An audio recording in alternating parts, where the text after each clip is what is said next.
متواتر اور لگاتار ہے کہ جیسے جیسے انسان گناہ اور غلطیاں سرزنت اس سے ہوتی جاتی ہیں ویسے ہی اللہ تعالیٰ کی ذات خطا پوشی کرنے والی ہے، ہماری غلطیوں پر پردہ ڈالنے والی ہے۔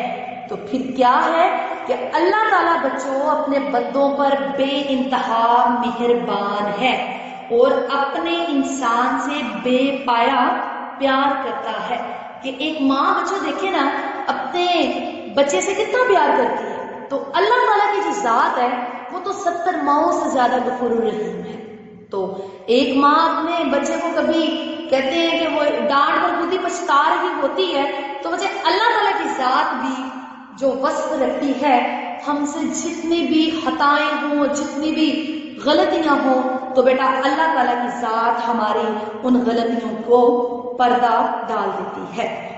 تو بچوں دراصل غلطی اور لغزش انسانی فطرت کا حصہ ہے کہ فطرت انسان کی جیسے نہیں نا بدلتی، تو ایسے ہی ہم جتنے بھی عبادت گزار ہو جائیں گے لیکن کبھی نہ کبھی اور کہیں نہ کہیں ہم سے خطا ضرور سرزنت ہوگی۔ لیکن اگر جان بوجھ کر گناہوں سے اپنے دامن کو ہم آلودہ کیے جائیں، شیطانی کام کرتے جائیں تو پھر کیا ہوگا؟ جان بوجھ کر کی گئی بیٹا خطاؤں کی معافی نہیں ہوتی۔ تو اس وجہ سے آپ دیکھیں ایک مثال ہے کہ جس طرح شیطانی فعل ہے کہ اللہ تعالیٰ نے جب ابلیس کو حکم دیا تھا کہ میرے آدم کو سجدہ کرو تو اس نے کیا کیا تھا؟ انکار کیا تھا نا، تو وہ ایک عظیم گناہ تھا۔ تو عظیم گناہ تھا، اس نے کیا جواز پیش کیا تھا؟ اس نے کہا تھا کہ میں آگ سے بنا ہوں اور میں ایک مٹی کو سجدہ کروں، تو وہ کیا اس نے کیا؟ اپنی غلطی پر اڑ گیا، تو پھر اللہ تعالیٰ نے اس کو ہمیشہ کے لیے نامراد ٹھہرا دیا کہ جب انسان غلطی کرتا ہے اگر وہ اس پر نادم نہیں ہوتا تو اس پر اس کا جو وصف ہے وہ ایک شیطان کا وصف ہوتا ہے۔ تو بچوں آپ یہاں پر ایک دانا کا کول ایڈ کر سکتے ہیں، جو گناہ کرتا ہے وہ انسان ہے، جو گناہ کر کے اتراتا ہے وہ شیطان ہے، اور جو گناہ کر کے پچھتاتا ہے وہ ولی ہے۔ ٹھیک ہے کہ اس میں اللہ تعالیٰ کی کس قدر شان رحیمی ہے کہ بچوں ہم خطا پوش رہیں اور وہ خطا پوش، ہم قدم قدم پر گناہوں سے آلودہ ہو رہے ہوتے ہیں اور اللہ تعالیٰ کی ذات اسی متواتر اور لگاتار سے اپنی رحمتوں کا نزول ہم انسانوں پر کر رہی ہوتی ہے۔ جی بچوں اس کے شعر نمبر 5 کی طرف آتے ہیں۔ شعر نمبر 5 میں اس کو صاف کر دیتی ہوں۔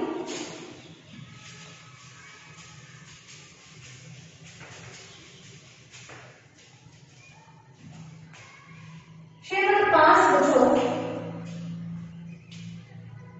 اور بچوں یہ حمل اہم بھی ہے۔ میری افتادگی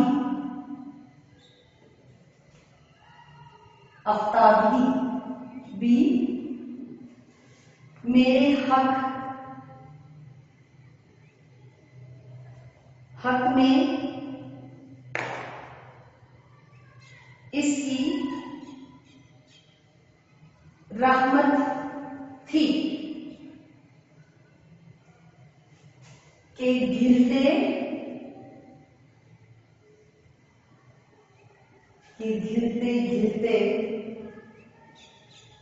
بھی میں نے لیا دامن ہے تھام اس کا۔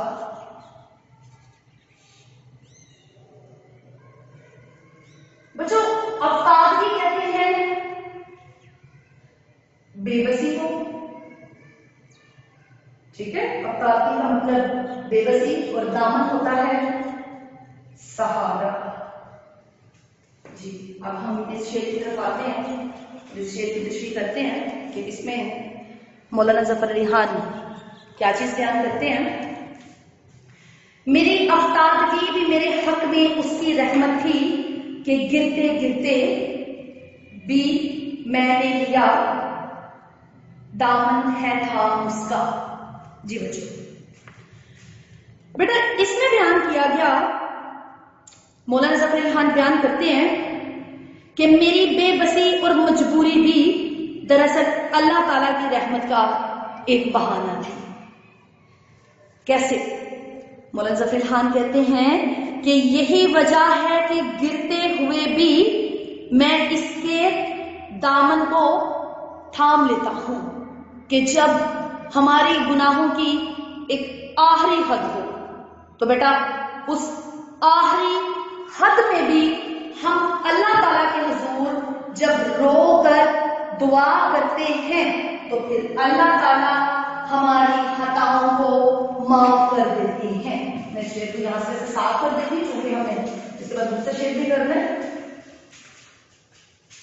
جی بچوں، میں نے صاف کر دیا. جی تو میں کیا بیان کر رہی تھی کہ اگر ہم اینڈ مومنٹ میں بھی آ کر اللہ تعالیٰ سے دعا کر لیتے ہیں، اپنے گناہوں کی بخشش مانگ لیتے ہیں، تو اللہ تعالیٰ بچوں ہمیں کبھی بھی ایسے پاسبل ہی نہیں ہے کہ ہمیں گرنے دیں. ٹھیک ہے؟ تو اللہ تعالیٰ کی جو ذات ہے وہ تمام دنیا کا احاطہ کیے ہوئے ہے. تو یہی تو ایک وجہ ہے نا کہ در حقیقت انسان غلطی کا ایک پتلا ہے اور غلطی کرنا اس کی سرشت میں رکھا گیا ہے.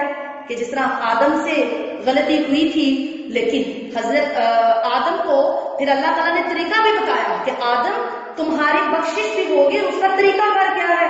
تو آپ کو پتہ ہے پھر حضرت آدم نے رو کر گڑ گڑا کر اللہ تعالیٰ کے حضور دعا کی تو اللہ تعالیٰ نے بچوں آدم کی غلطی کو معاف کر دیا.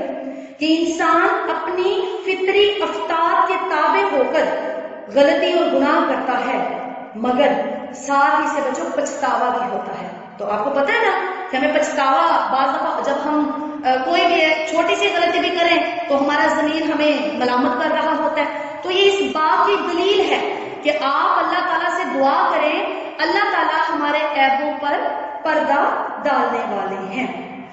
تو بچوں جو بروز قیامت جو چیز وبال جان بنے گی نا، وہ پتہ کیا ہوگی؟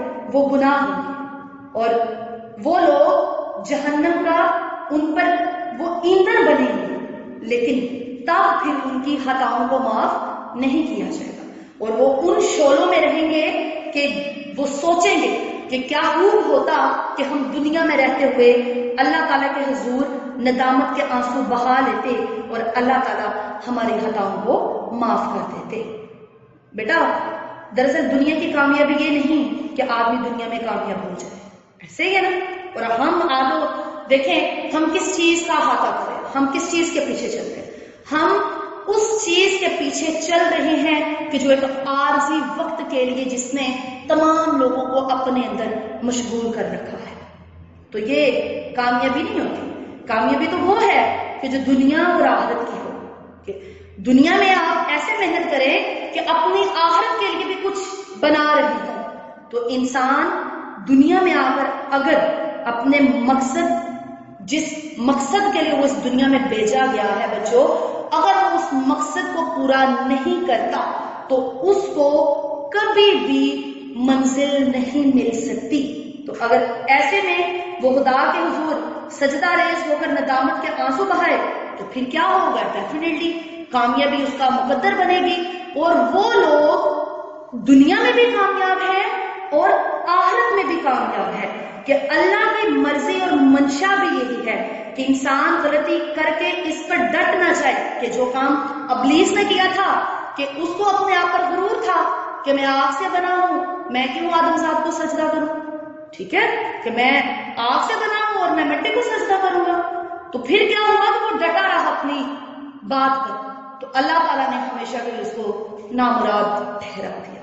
تو اللہ تعالیٰ بھی یہی کہتے ہیں کہ اگر اینڈ مومنٹ پہ بھی اگر انسان بچوں اللہ تعالیٰ کے حضور ندامت کے آنسو بہا دیتا ہے تو اللہ تعالیٰ اس کی خطاؤں کو معاف کر دیتے ہیں کہ انسان کی فطرت گناہوں پر مائل رہتی ہے، لیکن اگر خدا کی رحمت کا دامن مل جائے تو وہ کامیاب ہو جاتا ہے۔